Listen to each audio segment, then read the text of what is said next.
সাংবাদিক বন্ধুসকল, আমাৰ ৰমজান মাহ চলি আছে। এই সময়খিনিত খুব ভাগৰ লাগে। গোটেই দিন উপবাসে থাকি ৰোজা ধৰি ইফতাৰ কৰাৰ পাছত খুব ভাগৰ লাগে, অলপ ৰেষ্টৰ প্ৰয়োজন। কিন্তু ইফতাৰ কৰি উঠিয়েই অসম চৰকাৰৰ এজন মন্ত্ৰীৰ এটা টুইট দেখি ময়ো টুইটত উত্তৰটো দিম। আপোনালোকৰ যোগেদি ৰাইজক কিছু কথা জনাব বিচাৰিছোঁ। কাৰণ চৰকাৰে যেতিয়া দিনৰ পোহৰৰ দৰে স্পষ্ট মিছা মাতে, যিটো দিনৰ পোহৰৰ দৰে সত্য কথা অসত্য মাতে, তেতিয়া আমাৰো এটা দায়িত্ব আছে যে এই কথাখিনি আপোনালোকৰ যোগেদি ৰাইজক জনোৱাৰ।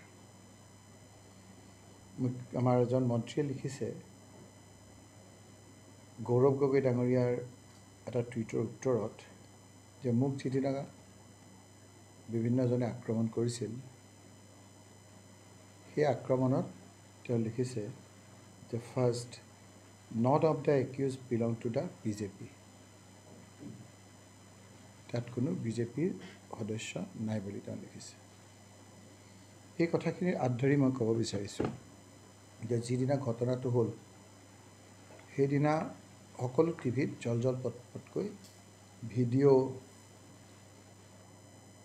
ষ্টিল ফটো, ডাইৰেক্ট টেলিকাষ্ট বিভিন্ন যোগে সকলো ৰাইজে কোন কোন জড়িত আছে সেইটো আৰু অন্যান্য আপোনাৰ কোনো অনুসন্ধানৰ প্ৰয়োজন নাই, সকলোৱে দেখিছে। ইয়াৰ পাছত মই যিকেইজনৰ মই জানো সেইকেইজনৰ ভিতৰত 22জনৰ নাম দি মই পুলিচত এজাহাৰ দিলোঁ। 22জনৰ নাম দি এজাহাৰ দিলোঁ। সেই কপি আপোনালোকেও পাইছে। সেইখন ৰিচিভ কপি মোক নগাঁও পুলিচ ষ্টেচনৰ ইনভেষ্টিগেটিভ অফিচাৰে আমাক দিছে। এই 22জনৰ ভিতৰত বিধানসভাৰ মজিয়াৰ ভিতৰত আৰু বাহিৰত টুইট কৰি অসম চৰকাৰে 10জনৰ নাম তেওঁলোকে প্ৰাইমা ফেচি প্ৰথমে অভিযুক্ত তালিকাত আছে বুলি তেওঁলোকে কৈছিল। 10জনৰ নাম আমি দেখিছোঁ। তাৰে 10জনৰ নাম মন্ত্ৰীয়ে টুইট কৰিলে আৰু এছেম্বলিটো ক'লে। কিন্তু মই ক'লোঁ 22জন, তাৰ পৰা নাম কাটি মই ক'লোঁ 22জনৰ আৰু কিছুমানক ধৰিব পৰা নাই। 22জনৰ নাম কাটি 10জনৰ নাম তেওঁলোকে দিলে। তাৰমানে তাৰ পৰা 12জন তেওঁ শ্বৰ্ট লিষ্ট কৰিলে, কাটি দিলে তেওঁলোকে। যিসকলে সেই ঘটনাৰ পিছত আগতীয়া জামিন বিচাৰি হাইকোৰ্টত এপিল কৰিছে, সেইসকলকো 25জন নাম যদি আপোনালোকে শেষত সোধে, মই নামকেইটাও কৈ দিম। তেওঁলোকে নিজেই জানে যে এই কাৰ্যৰ লগত মোক একেবাৰে মাৰি পেলোৱা কাৰ্যৰ লগত তেওঁলোক জড়িত। সেইকাৰণে 25জনে আগতীয়াকৈ জামিন বিচাৰিছে। 22জন মই দিছিলোঁ, তাৰ শ্বৰ্ট লিষ্ট কৰিছে চৰকাৰে। 12জনক বচাবলৈ চেষ্টা কৰিছে আৰু নিজাববীয়াকৈ 25জনে আগতীয়া জামিন বিচাৰিছে। গতিকে সেইকেইজনক, বাকী যিসকলক নাম নাই, চৰকাৰে বচাবলৈ চেষ্টা কৰিছে। 2জনক তাৰ মাজত মানুহক দেখুৱাবৰ কাৰণে এৰেষ্ট কৰিছে। এতিয়া কথা আহিল যে তেওঁলোকে কৈছে যে কোনো তাৰ লগত বিজেপিৰ সদস্য জড়িত নহয়। যিদিনা ঘটনা হ'ল, তাৰ পুৰস্কাৰ হিচাপে মানুহক ভয় ভীতিটো খাইছে যে আমাৰে কংগ্ৰেছৰ কেইজনমান মানুহক আকৌ ধৰি লৈ গৈ জইন কৰাইছে। এয়া বিজেপিৰ টুপি পিন্ধাইছে। তাৰ পিছফালে থিয় হৈ আছে অভিযুক্তৰ মেইন যিজন অভিযুক্ত, ওৱান অফ দেম। বিজেপিৰ টুপি পিন্ধি জইন কৰিছে কংগ্ৰেছৰ মানুহ তাৰ দুদিন পিছত। আৰু তাৰ পিছফালেও থিয় হৈ আছে বিজেপিৰ সক্ৰিয় কৰ্মী সেইসকল। এইসকল কোনসকল? এই যিজন দেখিছে আপোনালোকে, কোন তেওঁলোক? তেওঁলোক হ'ল এইসকল, সেইদিনাৰ ফটো। এইসকলে মাৰিব যাওঁতে আপোনালোকে উৎসিত ভিডিঅ'ৰ পৰা কাটি কৰাৰ কাৰণে এনেকুৱা হৈছে। যদি পুলিচক এই কোলা পিন্ধা যিজন অভিযুক্ত গহাইত আপোনাৰ ডকাইত মাৰ্ডাৰ কেছৰ আসামী, সেই লোকলৈ ভিডিঅ'টো ওলাইছে আমাৰ জিতুমণি বৰাক মাৰাটো। এইজন তাৰ পিছফালে বিজেপি জইন কৰাৰ লগত জড়িত হৈ আছে, তেওঁ বিজেপিৰ সক্ৰিয় কৰ্মী। এইকেইজন তাৰ লগত, সেইজনেই আপোনালোকে দেখিছে হাতত কি অস্ত্ৰ আছে আপোনালোকে মাৰিয়ে পেলাবলৈ সেইদিনা কৰিছিল। আচলতে দৰকাৰ হ'লে সুধিলে মই নামটোও ক'ম। যিজনে প্ৰথম এটেক কৰিছে বিজেপি কৰ্মী নহয় বুলি কৈছে, যিদিনা বিজেপি জইন কৰিছে এজন মন্ত্ৰীৰ লগত জইন কৰিছে। তেওঁ মন্ত্ৰী, আপোনালোকে চিনি পাব, মই নামটো ল'ব খোজা নাই। মাজত যিজন আছে এজন মেইন, যিজনে পৰিকল্পনা কৰিছিল অভিযুক্ত, আপোনালোকে জানে সেইজনেই। মন্ত্ৰীয়ে যে কৈছে, মই আজি ক'বলগীয়া হ'ল এইকাৰণেই যে কোনো বিজেপি জড়িত নহয়। মই আপোনাৰ আৰু প্ৰমাণ আছে, আজি মাত্ৰ এইখিনি মই দিছোঁ। তাৰ মাজত যিসকল আছে, এইসকলতো আছে, এইবিলাক আপোনালোকে দেখিছে।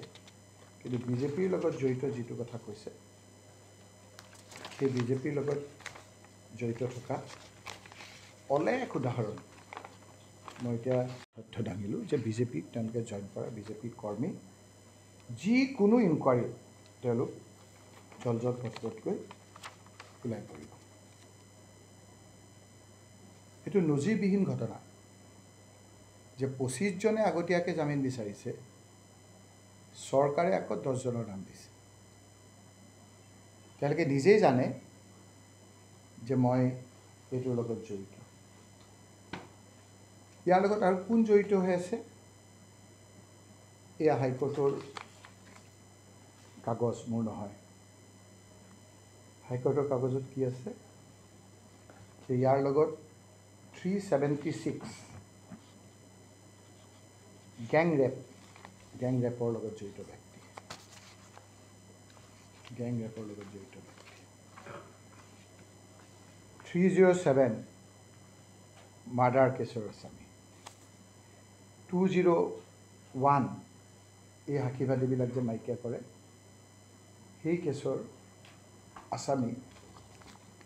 এইবিলাক মোৰ কাগজ নহয়, আমাৰ কোৰ্টৰ কাগজ। এই লোকসকল সেইবিলাকৰ লগত জড়িত।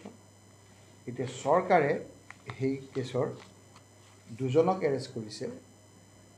এৰেষ্ট কৰি পেলাই এই বিজেপি কৰ্মীসকলক বচাইছে, আৰু বচাই মুখ্যমন্ত্ৰী ডাঙৰীয়াই কয় যে আইন শৃংখলা পৰিস্থিতি অসমত ভাল।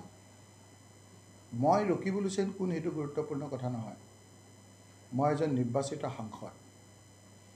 দিন দুপৰত ৰাস্তাত এনেদৰে মোক হত্যা কৰিব খোজা ঘটনাত পৃথিৱীৰ কোনেও, যি চৰকাৰে নহওক কিয়, চকুৰ লজ্জাৰ কাৰণেও এই অভিযুক্তসকলক এৰেষ্ট কৰিব লাগিছিল, দৃষ্টান্তমূলক শাস্তি দিব লাগিছিল। তাতোকৈ কি কাৰণে কি দিব নোৱাৰে? এইকাৰণেই দিব নোৱাৰে যে এই ঘটনাবিলাক যে আপোনাৰ ঘটিব, যেতিয়া আপোনাৰ মোৰ ঘৰকো আক্ৰমণ কৰিছে বিভিন্ন ক্ষেত্ৰত, মই মুখ্যমন্ত্ৰী ডাঙৰীয়াক এই কথাবিলাক জনাই আছিলোঁ। মুখ্যমন্ত্ৰী ডাঙৰীয়াক মই চিঠিযোগে কৈছিলোঁ যে মোৰ হাউচগাৰ্ড আপুনি উঠাই দিছে, মোৰ ঘৰ আক্ৰমণ কৰিছে, মোৰ এস্কৰ্ট আপুনি কাটি দিছে, মোক কিন্তু বাৰম্বাৰ এনেধৰণৰ আক্ৰমণ কৰিছে।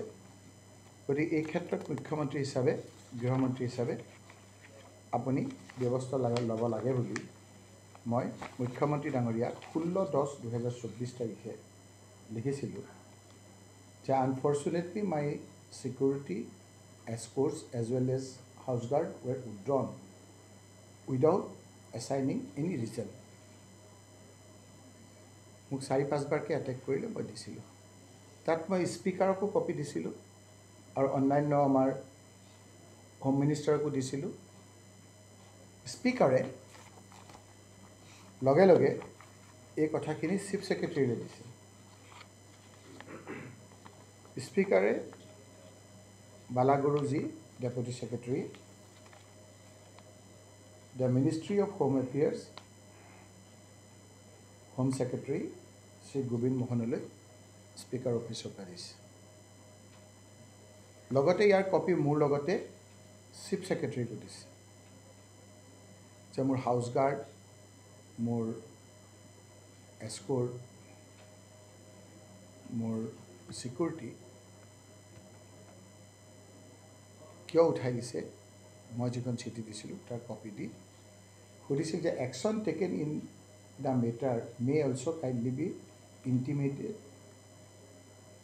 Two this secretariat. এই ঘটনাৰ পিছত মই আকৌ জনালোঁ। জনাৰ লগে লগে আকৌ স্পীকাৰ ডাঙৰীয়াই মোক ক'লে যে আপুনি 0 আৱাৰত কথাখিনি তোলক আৰু মই এই কথাখিনি লিখিছোঁ। গতিকে মই আজি আপোনালোকক বেছি কথা ক'ব খোজা নাই। কেনেকৈ জীয়া ফাঁকি চৰকাৰখনে দি আছে, আইন শৃংখলা পৰিস্থিতিৰ শোচনীয়, এই কথাবিলাক ক'বলৈ যাওঁতেই সংবাদ জগতৰ এজন উজ্জ্বল নক্ষত্ৰ মই বাৰে বাৰে কৈছোঁ, জয়ন্ত বৰুৱা ডাঙৰীয়াক ব্যক্তিগতভাৱে অনৈতিকভাৱে অসাংবিধানিক হিচাপে বিধানসভাত আক্ৰমণ কৰিছে। এজন ইউনিভাৰ্চিটিৰ চলোৱা লোকক ভয় খুৱাবৰ কাৰণে মিছা কেছ দি জোৰ জবৰ পুলিচে ইয়াৰ লগত ইনভলভ কৰি তেওঁক এৰেষ্ট কৰিছে। আমাৰ